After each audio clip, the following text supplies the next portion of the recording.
Irmãos, boa noite. Que a graça e a paz do Senhor Jesus seja sobre nós, amém? Bom podermos mais uma vez nos reunirmos, louvar e adorar o nome do Senhor, além de termos o privilégio para crescimento e desenvolvimento por meio do estudo da palavra do Senhor. Os irmãos que estão em casa, que Deus abençoe muito a vida de vocês, aproveitem esse momento, chama a família, desconecta de outras coisas, conecte-se aqui para a gente poder cultuar o nome do Senhor, Nós estamos aqui reunidos no templo, em alguns irmãos, e você poder aproveitar esse momento para crescimento e andar na presença do Senhor nosso Deus, amém? Nós vamos, irmãos, iniciar o culto lendo o Salmo de número 16. Eu convido a igreja a colocar-se de pé. Nós vamos ler o Salmo de número 16. São 11 versos. O título é o Santo de Deus. Salmo de número 16, do verso 1 até o verso 11, todo esse salmo. Vamos todos, a uma só voz, fazemos a leitura. Salmo 16, todos juntos, leiamos. Guarda-me, ó Deus, porque em ti me refugio. Digo ao Senhor, tu és o meu Senhor, outro bem não possuo, senão a ti somente. Quanto aos santos que há na terra, são eles os notáveis, nos quais tenho todo o meu prazer. Muitas serão as penas dos que trocam o Senhor por outros deuses. Não oferecerei suas libações de sangue, e os meus lábios não pronunciarão o seu nome. O Senhor é a porção da minha herança e o meu cálice. Tu és o arrimo da minha sorte. Caem-me as divisas em lugares amenos, é muito linda a minha herança. Bendigo o Senhor que me aconselha, pois até durante a noite o meu coração me ensina. O Senhor tem sempre a minha presença, estando Ele à minha direita, não serei abalado. Alegra-se, pois, o meu coração, e o meu espírito exulta, até o meu corpo repousará seguro. Pois não deixarás a minha alma na morte, nem permitirás que o teu santo veja corrupção. Tu me farás ver os caminhos da vida, na tua presença a plenitude de alegria, na tua destra delícias perpetuamente. Amém. Senhor Deus, louvado seja o teu santo nome, devido à tua bondade e à tua misericórdia. E quando vemos, ó Deus, este salmo na realidade daquele que o escreve, ó Deus, na vida de Davi, sabemos que o Senhor, ó Deus, cuidou e direcionou a vida do teu servo. E nós também, ó Deus, desejamos de igual modo que o Senhor esteja direcionando, ó Deus, a nossa existência e que possamos, ó Deus, experimentar o que Ele diz, que é andar, ó Deus, e enxergar o caminho da vida e esperanças, ó Deus, e experimentar, ó Deus, plenitude de vida e de alegria, pois o Senhor é aquele, ó Deus, que traz transformação à nossa existência e nos dá significado. Louvado seja o nome do Senhor por isso. Mas que também, ó Deus, nos lembremos da realidade desse salmo, pois ele fala, ó Deus, sobre Cristo Jesus. Que nós tenhamos, ó Deus, Cristo Jesus como alta conta, ó Deus, na nossa vida e na nossa trajetória.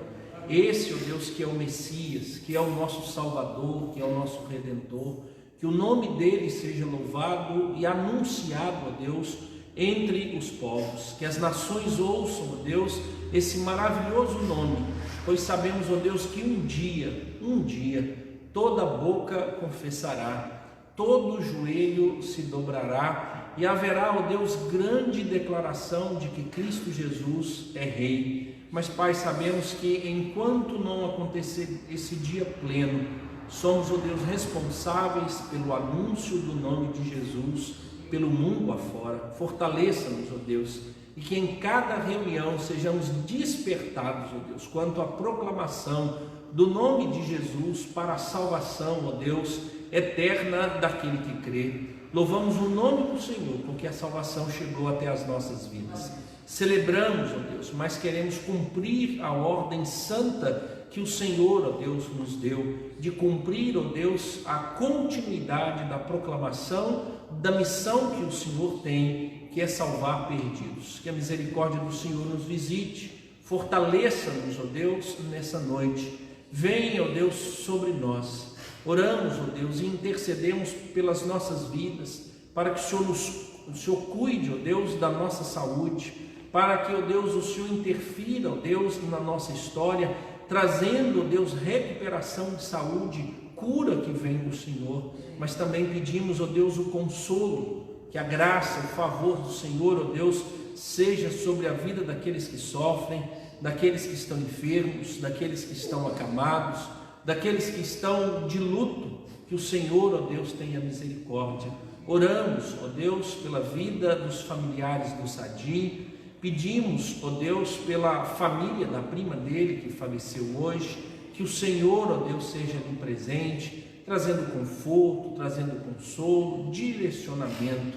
Louvamos o nome do Senhor pela realidade desse dia e agradecemos, ó Deus, pelas notícias que tivemos, ó Deus, durante esse dia, da questão da economia, ó Deus, que envolve a nossa cidade. Louvamos o nome do Senhor. Quanto às questões também, ó Deus, de enfermidade, área de saúde, que a bênção e a mão do Senhor, ó Deus, preserve-nos e continue, ó Deus, sobre nós, de modo muito especial, ó Deus, sobre a saúde referente ao município e quantas pessoas têm sido, ó Deus, e devem ser atendidas segundo o teu querer, segundo a tua graça, mas que o Senhor dê habilidade, ó Deus, aos profissionais da saúde para lidarem com essas situações. Prepara sempre, ó Deus, o nosso coração, tanto para as boas notícias, quanto para as más notícias, e às vezes envolvendo, ó Deus, a nossa própria família, os nossos lares. Tenha misericórdia de nós, nos visite, ó Deus, de modo especial nessa noite, em nome de Jesus nós oramos,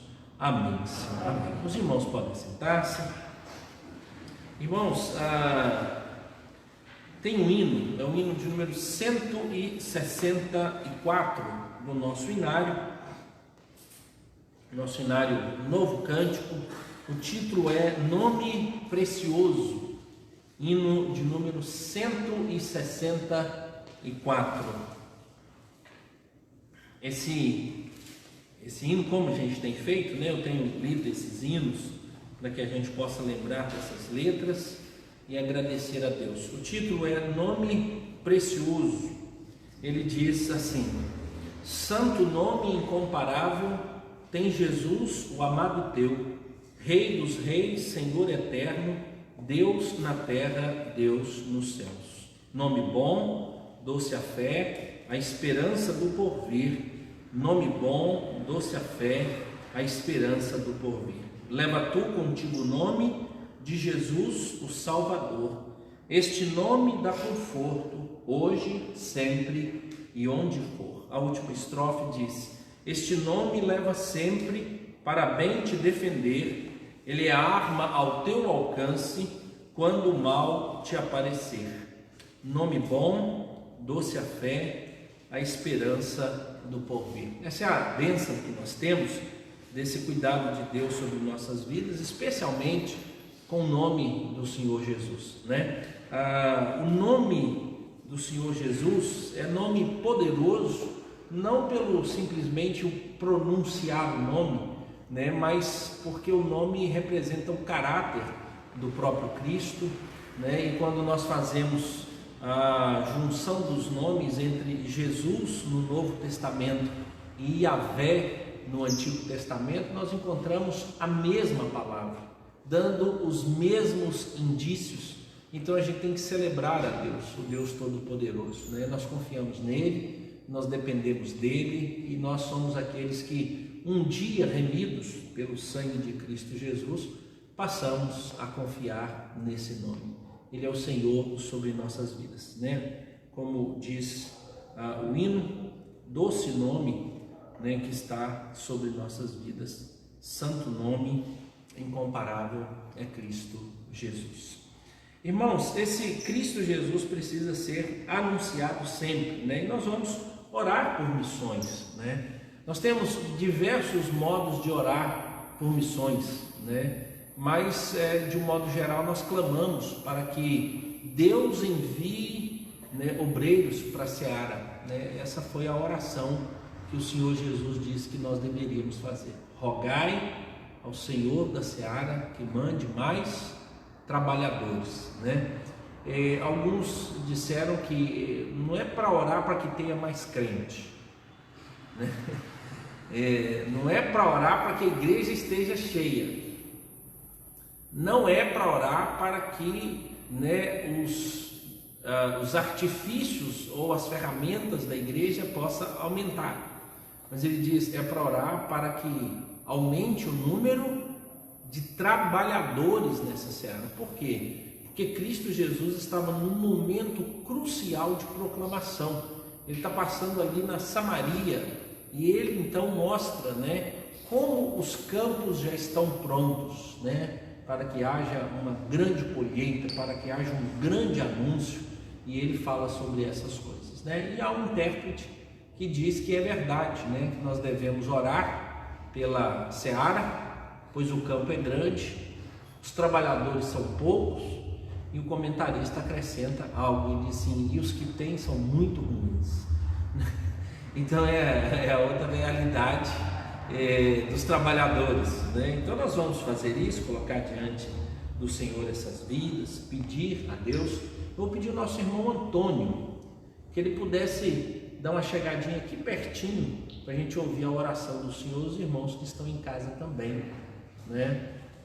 Nosso irmão Antônio, sempre envolvido, né, com a proclamação, evangelização, ele vai ser o intercessor. Só põe ali onde os irmãos têm se colocado, vai dar para os irmãos em casa também poder acompanhá-los. Mais um pouquinho para frente, meu irmão. Isso, vamos lá. Senhor amado, nós agradecemos ao Senhor por essa bênção de estar na tua casa. Sim, Deus. Aqui para estudar a tua palavra. Amém, Senhor. Nós estamos felizes, Senhor. Amém. A igreja está com poucos membros da igreja, mas acabamos de aprender nessa hora que pode louvar a Deus com a igreja, com pouca gente também, que é bom também. Oh Deus, abençoe. Nós louvamos o nome do Senhor. Amém, Senhor. Aí nós pedimos que o Senhor esteja nos abençoando. Sim, Pai. Ajudando os missionários que estão lutando nos lugares onde Sim. as coisas são mais difíceis, Oh Jesus. onde eles têm mais dificuldade em tudo. Oh Jesus. Para aprender o idioma, falar a língua do povo, Oh Deus. para saber os costumes do lugar, e são muito trabalhosos. Sim. E quando o recurso fica pouco, eles ficam com mais dificuldade. Oh Deus, tem Nós misericórdia. pedimos que o Senhor tenha misericórdia Amém, Senhor. dos missionários. Sim, Jesus. Nós pedimos para que o Senhor esteja nos ajudando e nos abençoando para o crescimento da igreja do lado espiritual. Nós estejam desenvolvendo e nós sejamos verdadeiros, boas testemunhas do Senhor. Sim, Deus. Assim nós pedimos ao Senhor, nós agradecemos ao Senhor, no nome santo de Jesus. Amém. Amém, Senhor. Amém. Obrigado, meu irmão. Irmãos, nós vamos abrir as nossas Bíblias em Mateus, capítulo de número 10. Nós temos trabalhado, né, o tema missões, e eu quero mais um texto que possa despertar, né, trazer estímulo ao nosso coração. Os conceitos teológicos sobre missão, nós trabalhamos um pouco no início do mês, mas eu quero encerrar mais com um modo mais prático, né, de como a gente deve envolver-se com missões, né? Mateus capítulo 10, para a gente pegar aqui alguns ensinos, né, bem práticos para a nossa caminhada. Então, Mateus capítulo de número 10, do verso 5 até o verso de número 15, diz assim: a esses 12 enviou Jesus, dando-lhes as seguintes instruções: não tomeis rumo aos gentios, nem entreis em cidade de samaritanos, mas de preferência procurai as ovelhas perdidas da casa de Israel. E à medida que seguirdes, pregai que está próximo o reino de Deus, o reino dos céus. Curai enfermos, ressuscitai mortos, purificai leprosos, expeli demônios, de graça recebestes, de graça dai. Não vos proveis de ouro, nem de prata, nem de cobre nos vossos cintos, nem de alforje para o caminho, nem de 2 túnicas, nem de sandálias, nem de bordão, porque digno é o trabalhador do seu alimento. E em qualquer cidade ou povoado em que entrardes, indagai quem neles é digno, e aí ficai até vos retirardes. Ao entrardes na casa, saudai-a. Se com efeito a casa for digna, venha sobre ela a vossa paz. Se porém não for, torne para vós outros a vossa paz. Se alguém não vos receber, nem ouvir as vossas palavras, ao sairdes daquela cidade ou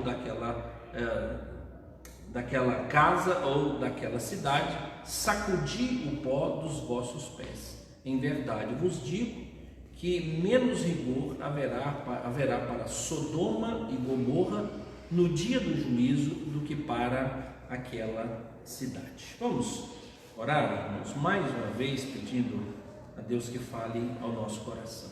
Deus amado, muito obrigado pela tua palavra e que ela sirva, ó Deus, de grande modelo para que possamos, ó Deus, entender, ó Pai, os grandes desafios que tiveram os discípulos e que nós, ó Deus, também possamos nos apropriar de realidades e vivenciá-las, ó Deus, agora que vivemos em uma cidade, ó Deus, onde nós temos a missão, ó Deus, de ir de casa em casa e proclamar, ó Deus, a toda a cidade a palavra do Senhor. Ilumina o nosso coração, o nosso entendimento, para que possamos, ó Deus, ouvir a tua voz, fazer a vontade do Senhor e viver, ó Deus, para a honra e glória do teu santo nome. Em nome de Cristo Jesus, nós oramos. Amém. Amém. Irmão, só um minuto, deixa eu acrescentar um texto aqui, mas eu fiquei na dúvida dele, mas deixa eu confirmar aqui para a gente dar início.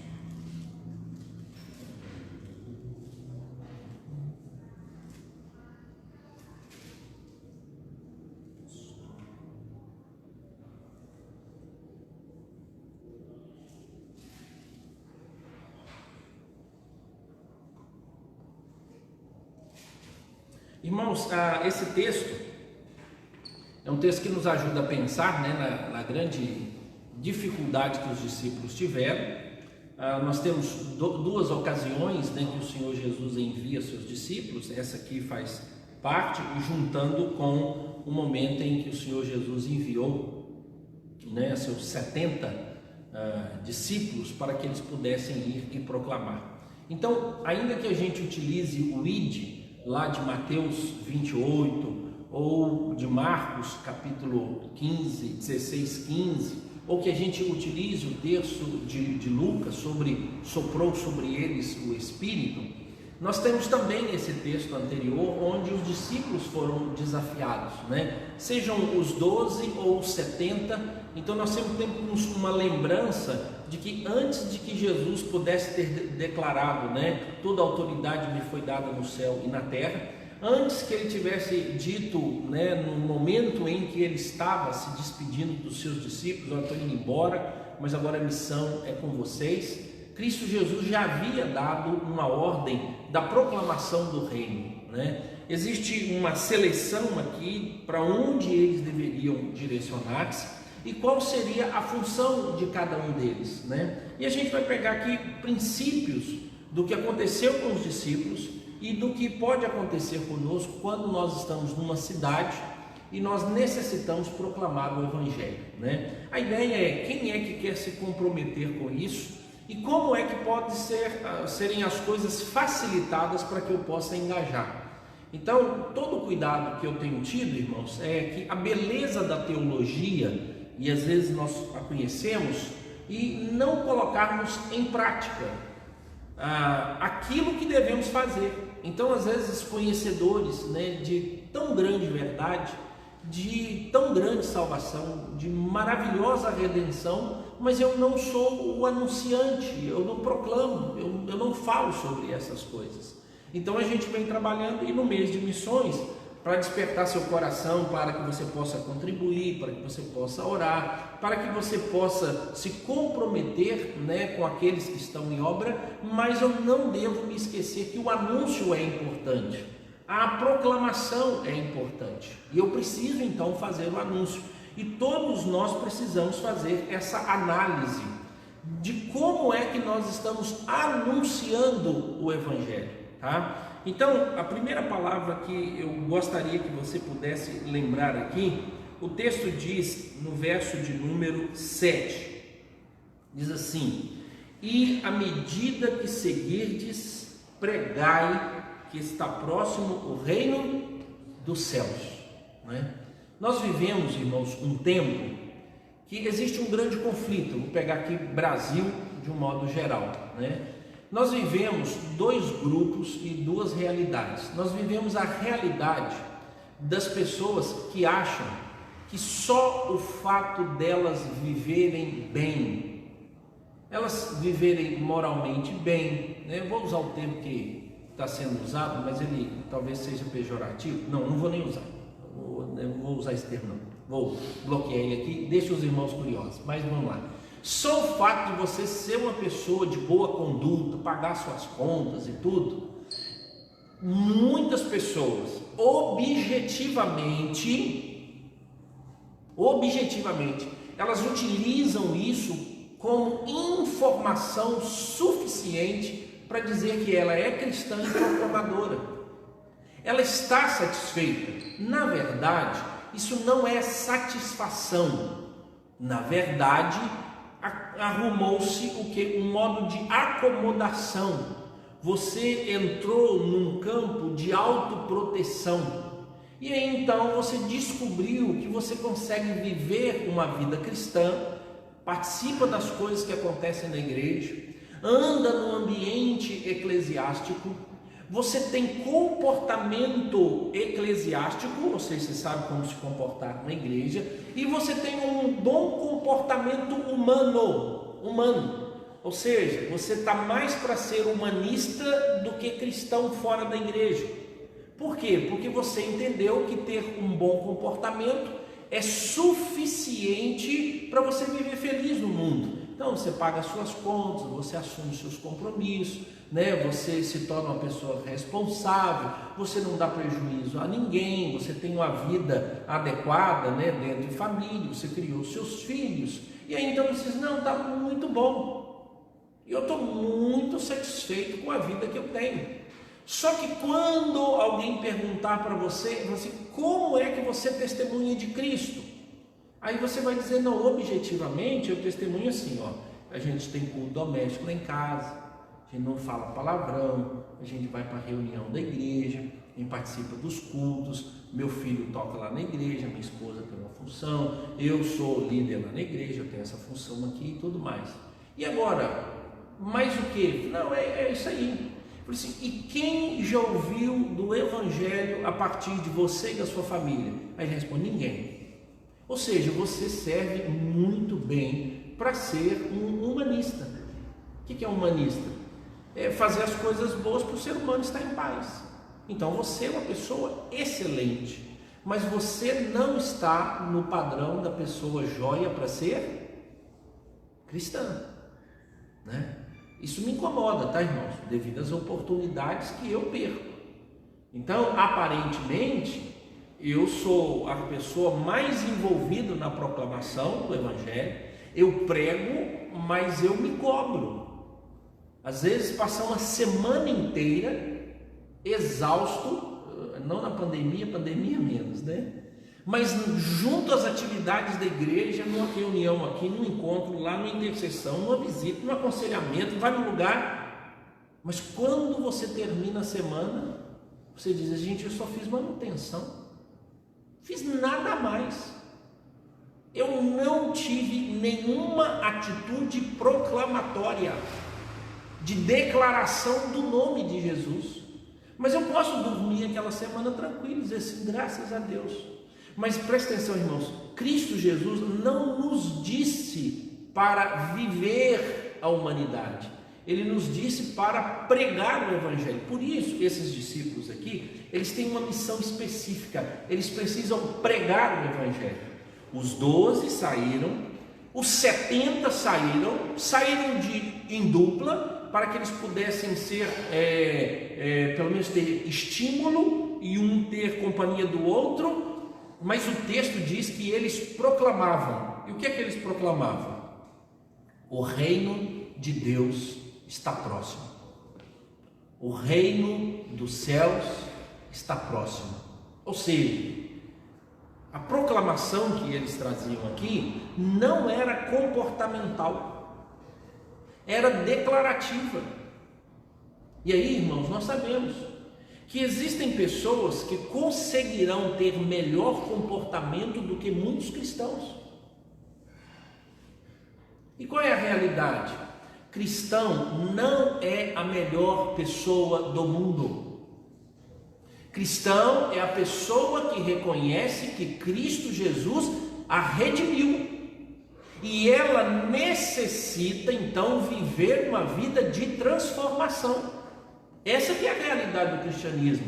Não é dizer para as pessoas que eu sou melhor do que os outros. Nada disso. Senão, irmãos, a gente teria um problema grave. Quando eu leio as Escrituras, eu vejo as cicatrizes de cada crente. A gente vê o modo em que Paulo e Pedro tiveram as suas dificuldades.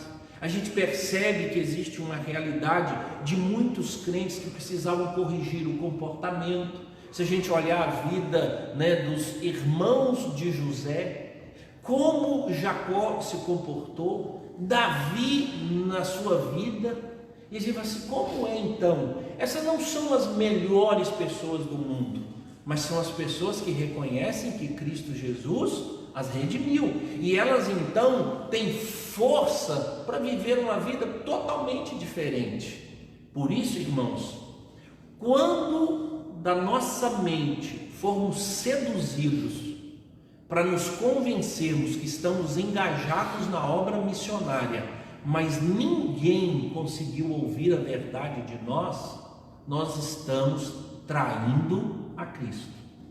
Não, pastor, estou fazendo tudo certo. Eu sei, ué.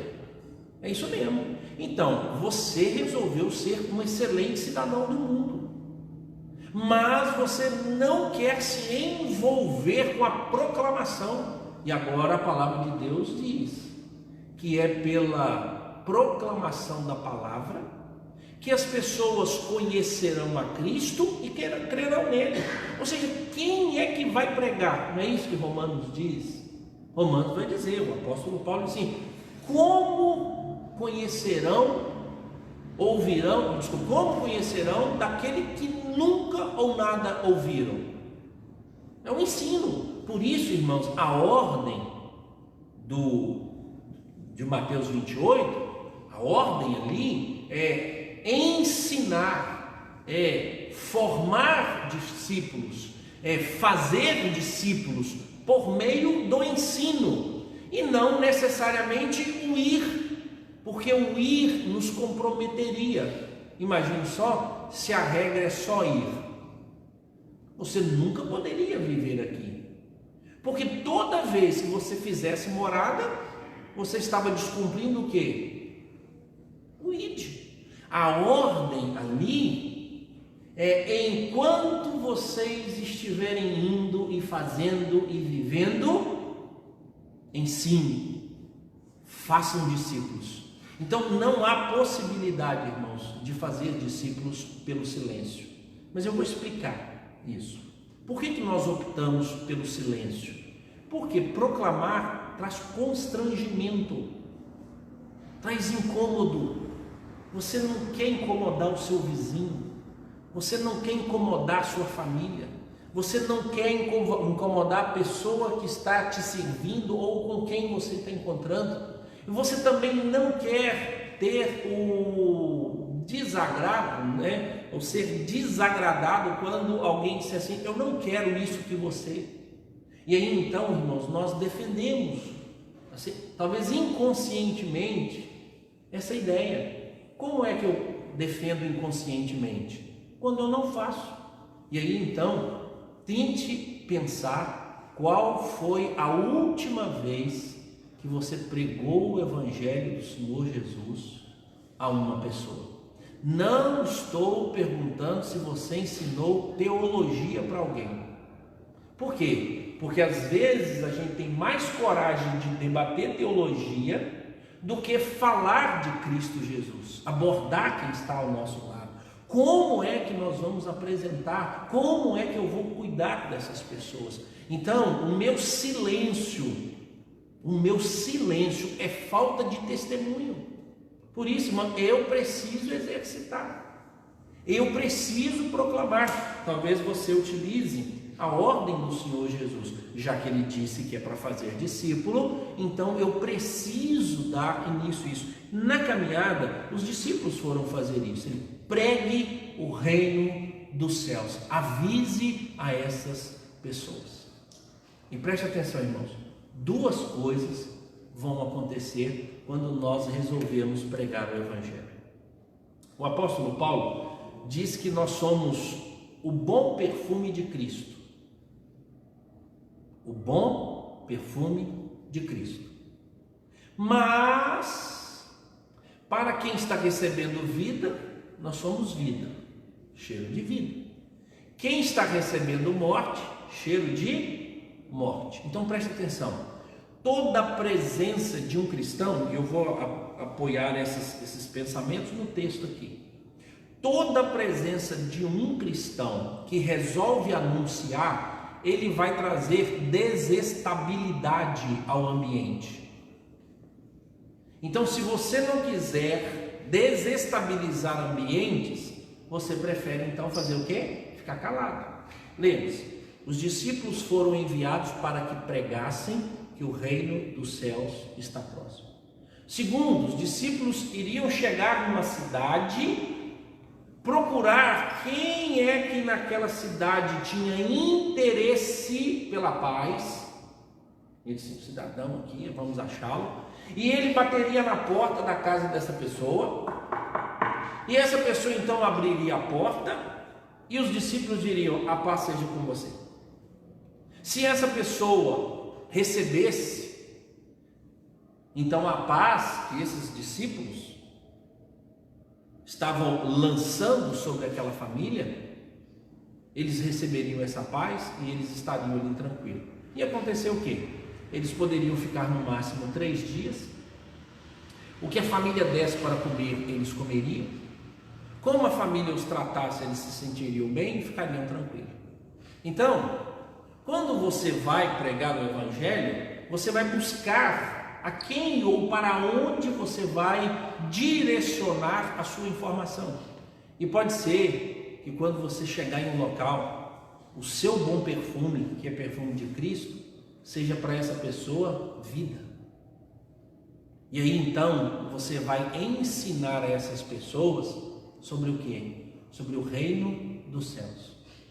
Então você traz desestabilização. Mas por quê? Porque elas viviam um tipo de vida e agora elas vão receber informações de como acertar essa caminhada. Mas existe um outro lado. O texto diz que você pode chegar na casa, declarar que haja paz, a família não receber a paz, e aí então você tem que sair de lá. Você vai bater o pé e até o pó você vai deixar para trás. E isso traz desestabilidade. Ou seja, segundo o apóstolo Paulo, isso traz cheiro de morte. Não é cheiro de vida, mas cheiro de morte. Então, irmãos, todas as vezes que nós resolvemos anunciar o Evangelho do Senhor Jesus, se cumpre o que a palavra dele diz em Isaías: a minha palavra jamais voltará vazia, ela cumprirá o seu propósito. E é isso mesmo. Eu não tenho que me preocupar, irmãos, se eu vou convencer ou não as pessoas. Eu não tenho que me preocupar se eu vou no debate vencer essa pessoa ou não. Eu preciso estar preparado para responder o motivo da minha fé. Eu preciso estar preparado para anunciar o reino dos céus, mas quem muda e quem transforma é Deus. Eu então vou utilizar todo o esforço que eu tenho, eu vou bater de porta em porta, e eu sei que vai ser constrangedor, pois em alguns lugares eu vou ser muito bem recebido, em outros lugares eu vou passar por constrangimento, e a gente sabe disso. Todas as vezes que a gente sai em campanhas, ou a gente decide então proclamar o Evangelho, de vez em quando se encontra alguém que está rejeitando. Eu me lembro que a gente foi fazer distribuição de folhetos em praça e chegamos numa cidade e entramos em todas as casas. Era um vilarejo, na verdade, tinha uns 60 casas, e aí a gente foi entrando de casa em casa, né? E aí veio um senhor e todo mundo que passava por ele entregava um folheto. Mas um rapaz percebeu, o Alex, na época nem pastor e tal, ele está jogando tudo fora. E aí todo mundo passando por ele entregando, e ele pegava um, amassava e jogava fora, pegava um, amassava e jogava fora. Aí veio um rapaz catando todos, foi catando, e parou perto do senhor e disse assim: aqui, nem por educação o senhor gostaria de receber? Aí ele disse: não, por educação não vou. Ele pegou todos, ele enfiou no bolso, e aí falou para o rapaz: eu jogo fora lá em casa. Então assim, eu não devo me preocupar com o resultado do papel e da proclamação. Eu tenho que ser fiel quanto à pregação, eu tenho que fazer isso, e isso vai acontecer. São ações, irmãos, totalmente distintas do pensamento que nós temos, às vezes, quando nós estamos vivenciando a proclamação do Evangelho. Se eu fosse resumir aqui, eu diria que nós primeiro temos que ofertar às pessoas, e pela pronúncia, não é pelo comportamento. O comportamento vem dar conclusão ao anúncio. Então a primeira coisa que eu vou fazer em qualquer ambiente, em qualquer lugar que eu for, assim como os discípulos fizeram, eles se tornaram promotores da paz. Paz aqui, irmãos, não é simplesmente uma harmonia e que está tudo bem. Paz aqui é plenitude. A paz aqui é a presença do reino dos céus, ou seja, é coisa divina, coisa que vem lá do alto. A ideia aqui é salvação. A paz é isso, e nós lembramos dessa paz na justificação. É quando Cristo Jesus morreu e ele proporcionou o que? Paz. A justificação, quando Deus nos declara santos, quando Deus nos declara salvos, ele traz reconciliação entre ele e nós, entre nós e o Deus Todo-Poderoso. E é isso que esses discípulos estavam anunciando. Não era uma paz simplesmente que nessa família tudo vai ser resolvido a partir de agora. Não, é que eles estavam acolhendo o reino dos céus. Eles estavam recebendo a informação que lhes era necessária. E, irmãos, nós precisamos sempre lembrar que todos nós, crentes no Senhor Jesus, fomos chamados à promoção da paz, à reconciliação. Por isso, a Bíblia diz que nós temos o ministério da reconciliação. Nós éramos inimigos de Deus, e agora nós vamos anunciar que existe um momento de paz. Os seus amigos precisam ouvir isso. Os seus colegas de escola precisam ouvir isso. Os seus vizinhos precisam ouvir isso. O problema, irmãos, é qual é o tempo que nós queremos gastar sendo promotores da paz, na proclamação. É isso que nós vamos entregar a essas pessoas, a realidade da conversão, da transformação. E os discípulos saíram.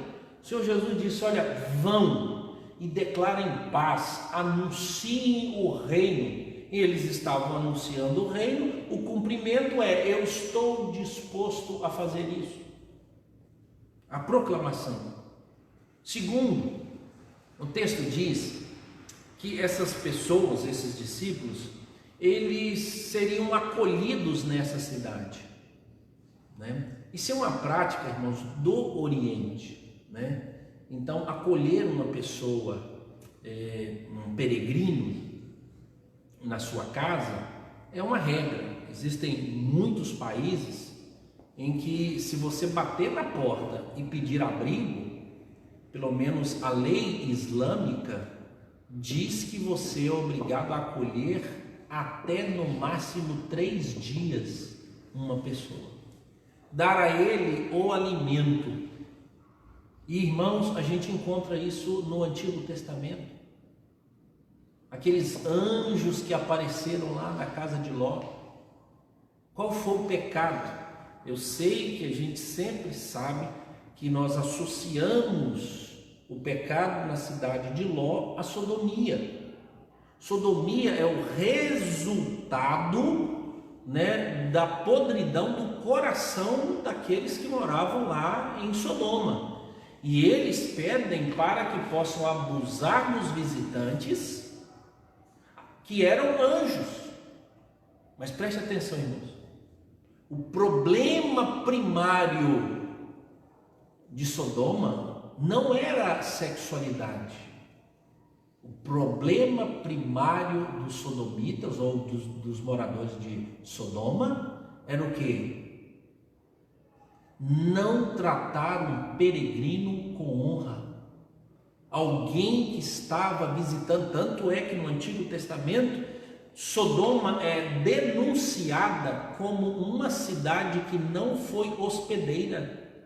Ela não utilizou de generosidade, coração duro. A gente sempre lembra do aspecto da sexualidade, mas o que eles iam fazer é não tratar bem os hóspedes, os peregrinos, e a lei dizia que os peregrinos, os órfãos e as viúvas deveriam ser muito bem tratados naquela nação. E por que os peregrinos deveriam ser muito bem tratados naquela nação? Porque o povo de Israel foi peregrino, tanto lá no Egito, quanto no deserto. E ele diz: qualquer peregrino que pisar nessa terra deve ser muito bem assistido, recebido, pelo menos 3 dias, irmãos. E aqui a gente encontra isso. Os discípulos iriam bater na porta e dizer assim: eu vou ser recebido. Mas se a pessoa era extremamente dura, ela dizia: não, eu não vou acolher você,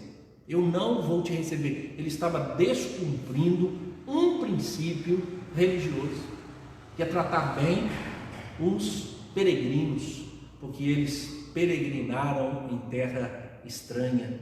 E ele disse: nós não vamos deixar ninguém que está peregrinando não ter um local para dormir e para descansar. O que acontece diante disso, irmãos? É muito comum, quando você abre a porta da sua casa, você também abrir as intimidades da sua vida.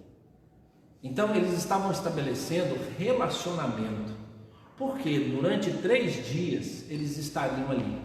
No 3º dia eles poderiam iniciar trabalho e ganhar recurso, mas eles não deveriam demorar muito tempo, mas eles deveriam ganhar a confiança daquela família, ser acolhido. E, irmãos, uma das melhores coisas que tem é quando nós somos bem acolhidos e recebidos numa casa. Qual é o princípio, irmãos? Nós precisamos nos preocupar como estão os nossos relacionamentos na cidade em que moramos. Sabe por quê, irmãos? Você não consegue pregar o evangelho sem se relacionar. Não dá. Você tem que cativar de algum modo a atenção da pessoa. E você vai lidar com pessoas. Você precisa relacionar com essas pessoas. E nós sabemos que a maioria das pessoas, se você não tem essa informação, só observar. Você não precisa fazer a pesquisa. Basta observar. A estatística diz que apenas 2% das pessoas se convertem por meio de distribuição de folheto e cultos ao ar livre. Mas é para deixar de fazer? Não. É para deixar de entregar? Não.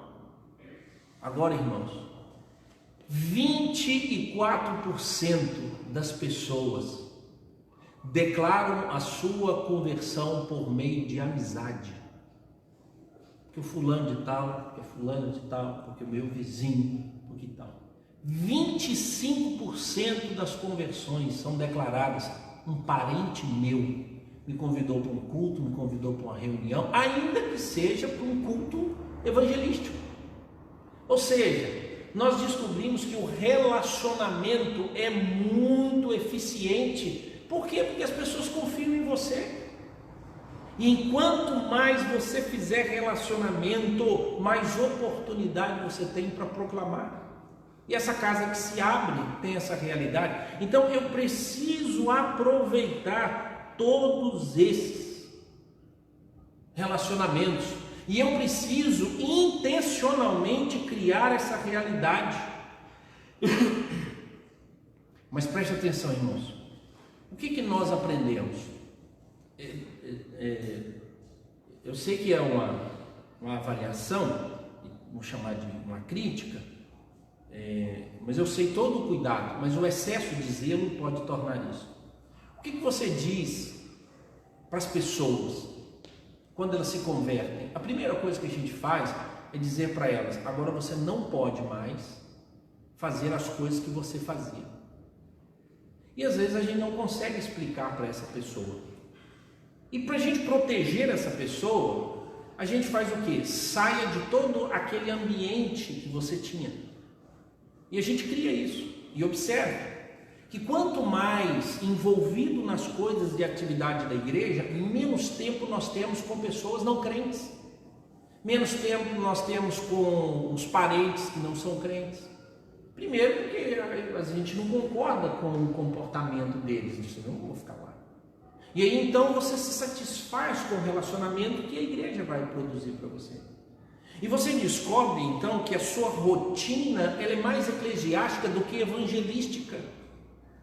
E que você não consegue mais ter relacionamento com pessoas que não são crentes. E você então criou um vínculo, um grupo de amigos que você só viaja com crente, você só anda com crente, você se relaciona com crente, tudo, e você não tem oportunidade, você não se importa de criar um relacionamento verdadeiro com pessoas que não conhecem o Senhor Jesus, para influenciar essas pessoas. Por quê? Porque achamos que elas não são dignas da nossa amizade. Esse é o conceito nosso. Não é, irmãos, porque nós somos santos. É porque o nosso estereótipo ele está mais para o julgamento disso, aquela pessoa ali e tudo. E nós sabemos, irmãos, que os pecados internos só mudam de dimensão. É diferente do que acontece lá para o que às vezes acontece no nosso meio. E a gente precisa trabalhar isso.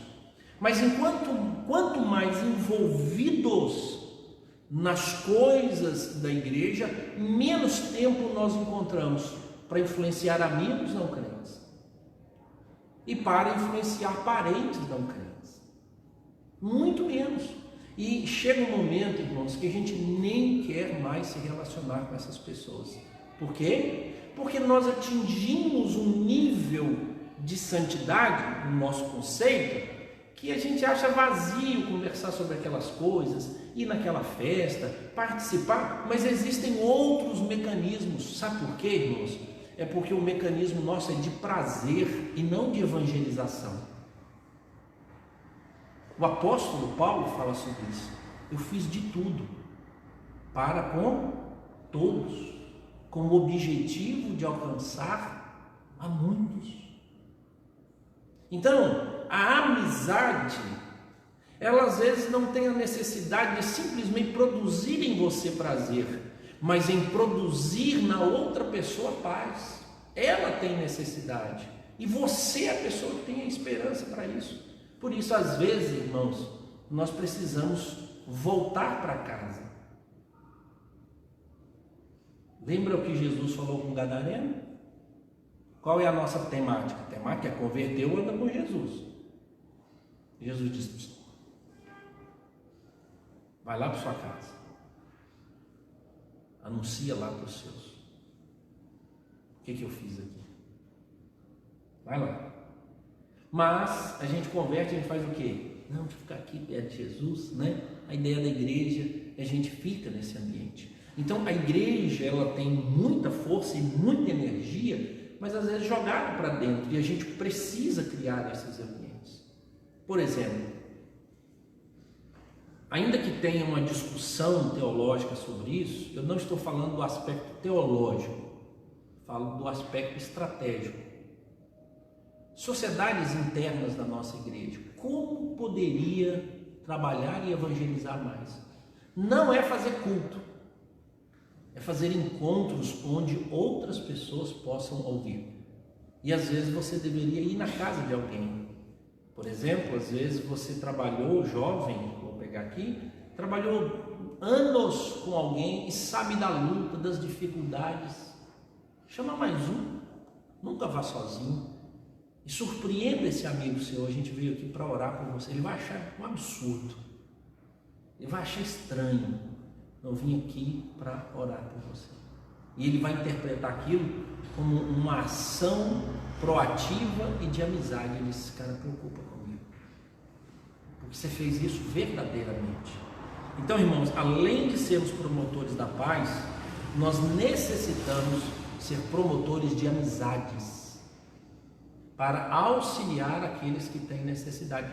Hipocrisia, irmãos, é você declarar uma coisa e fazer outra. É assim, né? Então, ser amigo de alguém, para que você possa influenciar, você precisa então entrar de cabeça e de coração e dizer assim: eu quero a sua amizade e influenciar a sua vida. Isso não tem aspecto de hipocrisia. Mais um item. O texto diz que esses homens deveriam ir às cidades, pregar o evangelho, mas eles deveriam curar, expulsar demônio, fazer um tanto de coisa, né? O movimento aqui curar enfermos, ressuscitar mortos, purificar leprosos, expelir demônios. De graça recebestes, de graça dai. Ou seja, como é que Deus mudou a sua vida? Quando é e qual foi a área que foi transformada na sua vida? Por que ele está falando isso? Porque, irmãos, Cristo Jesus, quando nos salva, Ele afeta-nos em alguma área. Em alguma área. Um cidadão declarou que quando ele não era crente, ele gastava rios de dinheiro com jogo e com cigarro. E quando ele se converteu, os amigos dele disseram: você vai ver que seu dinheiro vai acabar agora. E ele perguntou por quê? Porque lá na igreja eles vão pedir o seu dinheiro. Porque aqui está falando de graça recebeste, de graça dar. Eu estou utilizando esse padrão aqui. E ele disse: mas como assim? Ele disse: não, eles vão pedir, você vai ter que entregar o dízimo. E ele chegou em casa e conversou isso com a esposa. E a esposa sentou e disse: oh, bem, vamos fazer um cálculo. Quanto é que você gastava com o jogo e quanto é que você gastava com cigarro? E agora veio. Quando ele sentou e fez o cálculo, era muito mais do que ele passaria a ofertar ou contribuir na igreja. E ele voltou lá e falou para os amigos. Ele disse: olha, eu fiz o cálculo. Eu vou gastar muito menos com bebida, eu vou gastar muito menos com cigarro e eu vou gastar muito menos com jogos. Mas agora eu encontrei um lugar de felicidade. Eu vou continuar, eu vou passar a ser um contribuinte, porque tudo que eu recebi supera aquilo que eu posso contribuir a partir de agora. E às vezes, irmãos, a gente não sabe. Por exemplo, tente imaginar se Maria Madalena estivesse respondendo ao ministério que ela tivesse. Então Maria Madalena poderia ser uma mulher que daria o testemunho e disse: olha, a minha vida complicada porque eu era uma mulher endemoniada, e quando Cristo Jesus me encontrou, esses demônios saíram de mim e agora eu vim proclamar. Imagine, irmãos, como e qual seria o potencial de Maria Madalena se a gente pudesse utilizar aqui e falar sobre a vida daqueles que estão possessos de espírito. E é muito comum pessoas gratas por de onde Deus a tirou, eles voltarem lá. eu tenho pelo menos 3 amigos que na sua conversão abandonaram a homossexualidade.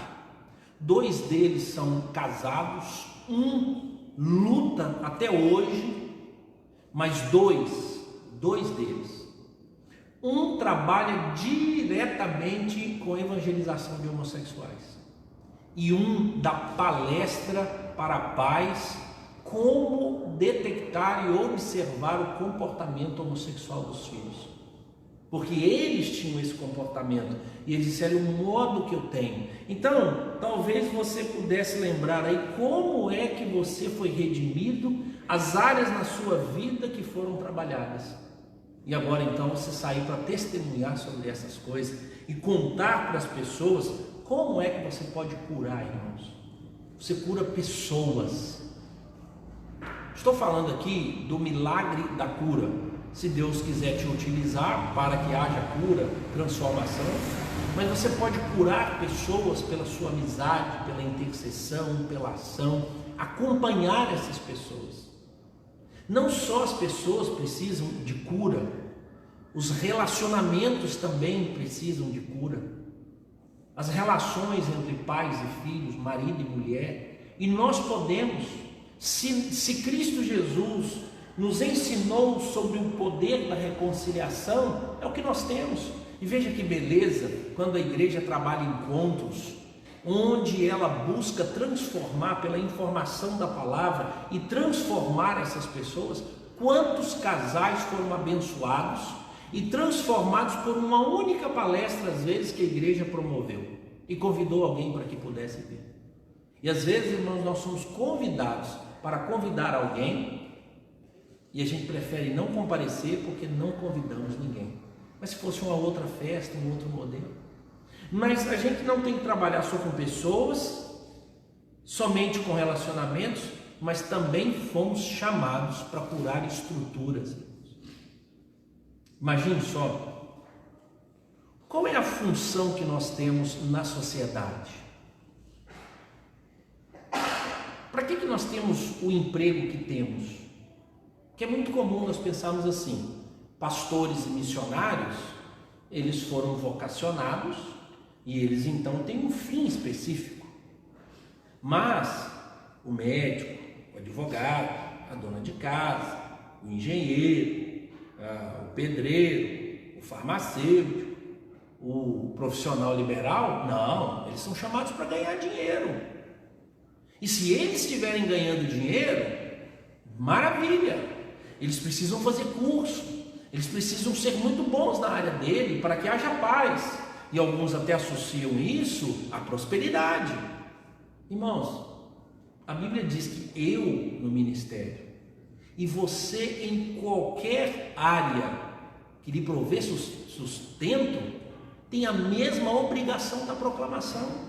Então preste atenção, a sua profissão deve proporcionar mudança de estrutura.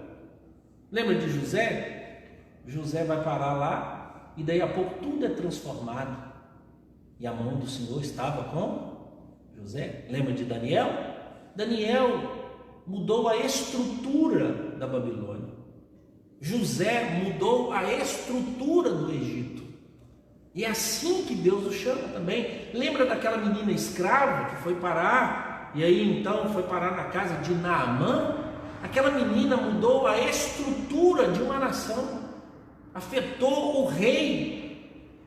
E agora a gente está na cidade, tem nossos empregos. Será que o único objetivo é ganhar dinheiro? Mas os missionários, os pastores não. Eles são para proclamar, para curar. Irmão, você não sabe o potencial de cura de pessoas, de relacionamentos e de estrutura que você tem. Por quê? Porque é o Espírito Santo de Deus que trabalha essas coisas. Por último, irmãos, a palavra que nós encontramos aqui é a palavra de coragem. Eu comecei dizendo que nós precisamos proclamar. E eu encerro dizendo que se eu não proclamar, eu vou entrar no quadro daqueles que Cristo Jesus diz: aquele que me negar diante dos homens, Porque às vezes a gente pode fazer a confissão de fé aqui na igreja, né? A gente vai professar fé. Você acredita? Sim. Você ainda sim. Mas a gente não faz a profissão de fé lá fora.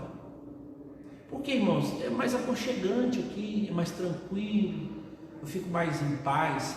Lá fora eu me exponho demais. E quando nós sintetizamos a ideia da palavra igreja, irmãos, ela é o inverso do que nós estamos trabalhando. O termo igreja significa chamados para fora. A igreja precisa ir. A igreja precisa trabalhar essas coisas. É a igreja que precisa. Mas preste atenção, irmãos. Quando a gente fala igreja, está todo mundo. Mas é você que precisa responder isso. Você pode ir de 2 em 2. Né? A mutualidade. Ou seja, quando o Senhor Jesus manda ir de 2 em 2, duas coisas. Primeiro, sozinho é mais difícil. É muito mais difícil. Mas, às vezes, a gente vai ter que ir sozinho. O apóstolo Paulo, ele chamava a gente, vem para cá, gente, vem comigo. Manda um. Aí Deus mandou Epafrodito, mandou Timóteo, mandou Tito. Foi mandando gente, mandou Marcos, João Marcos, foi mandando. Foi embora o nome aqui. Barnabé, ele teve Silas, ele teve Lucas, mas um dia ele falou assim: eu fui parar no tribunal, mas eu estava sozinho, não tinha ninguém comigo. Então, eu sei que você pode fazer sozinho, mas eu acho que é bom fazer em grupo, em companhia.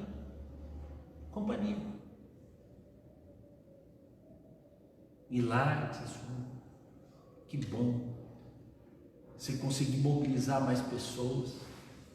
Um sozinho, mas pastor, eu estou fazendo sozinho a vida toda. Então, lembra de Elias. Elias reclamou: Deus, estou fazendo tudo sozinho. Ele disse: mas 7.000 não se dobraram. Tem mais um tanto de gente trabalhando. Tem mais um tanto de gente. Mas quando a gente faz em companhia, nós cuidamos uns dos outros. E parece que a gente toma mais coragem, né? Você está ao lado de alguém assim, a pessoa te apoia, e você vai. Você pode usar a sua família, você pode usar os amigos da igreja, pessoas que caminham com você, e tente se aproximar das que mais te estimulam, tá? Eu costumo dizer que às vezes um grupo também pode trazer, né? Você pode colocar uma laranja podre no meio. Eu não sei se vocês já fizeram muitos mutirões. Eu sempre gostei, acho legal o mutirão. Mas eu percebi, né, que em alguns mutirões, menos é mais. Às vezes 5 pessoas trabalham muito mais do que 50. E é comum, às vezes em mutirão, você descobrir que uma pessoa desestabiliza todo mundo e ele faz um monte de gente ficar sentado batendo papo. Às vezes menos, 2 é um número bom. Você tem afinco, você vai. Por isso, então, pegou 70 e dividiu 2 para cá, 2 para lá, 2, para que eles pudessem ir fazer companhia, mas que pudessem também ter estímulo um no outro. Dizer assim: meu irmão, vamos olhar, vamos observar isso.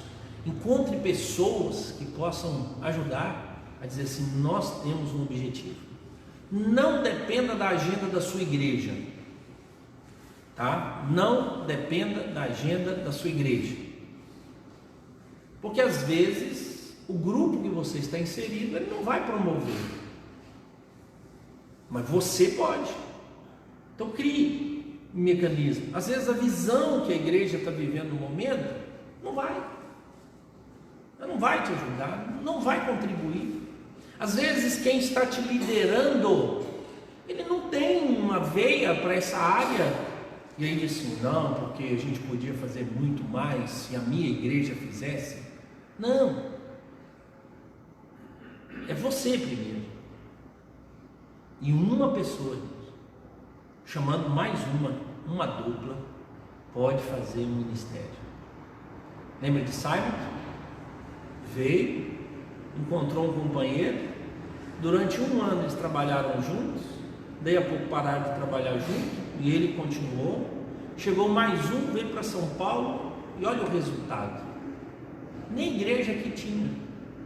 A agenda da sua igreja pode te ajudar a cumprir a missão.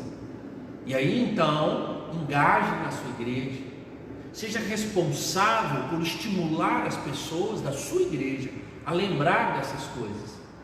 E aí então, se Deus permitir, você ter uma multidão trabalhando, juntos, irmãos, nós vamos assim, muito, muito mais longe. Sozinho, como diz a frase, a gente vai mais rápido, mas sozinho, a multidão, e aí você consegue fazer isso. Não dependa da agenda da igreja, mas apoie ao máximo a agenda da igreja, pois no último dia, Cristo Jesus não vai perguntar de qual igreja você é. Ele não quer saber qual cargo você tinha nessa igreja. Ele vai dizer: eu tive fome e você não me deu de comer. Eu tive sede e você não me deu de beber. Eu desejei a paz e você não proclamou. Eu quis ter amigo e você não se preocupou. Eu estava doente e você não trouxe cura. Eu precisava ouvir e você não falou comigo. Cristo Jesus, ele fala que no último dia, todas as vezes em que fizeste alguma coisa a um destes pequeninos, a mim o fizeste. Então Cristo Jesus, irmãos, nos manda no nome dele, presta atenção, para ele. Eu sou Cristo, porque eu estou indo em nome de Cristo, me encontrar com quem? Com Cristo. O Cristo que está em mim, o Cristo que me salvou, o Cristo que me redimiu, me manda encontrar no necessitado o Cristo que está lá. A ideia é essa. Ou seja, tudo procede dele, tudo se sustenta nele e tudo vem dele. Porque eu sou boca de Cristo nesse mundo, sou os olhos de Cristo nesse mundo, sou o ouvido de Cristo nesse mundo, sou as mãos de Cristo nesse mundo, sou os pés de Cristo nesse mundo. Mas quando eu vou e ajudo e proclamo e me apresento e me manifesto ao pecador, ao necessitado, ao pobre, ao nu, ao enfermo, ao rico que não tem da graça, a quem eu abraço? Todas as vezes que fizestes a um destes pequeninos, a mim o fizeste. Ou seja, o Cristo gracioso que vai através de mim, acolhendo o Cristo necessitado. E eu vou lá e acolho.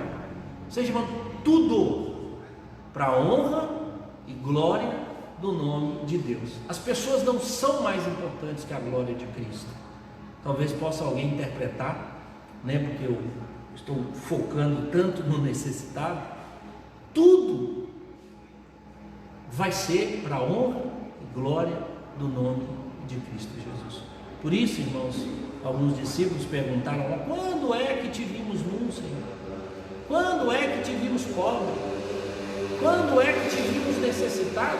Ele disse: quando vocês foram. E não quando teve culto. Tá, irmãos, no julgamento. Não é quantas reuniões culticas nós fizemos. Não são quantas vezes nós abrimos o inário para cantar.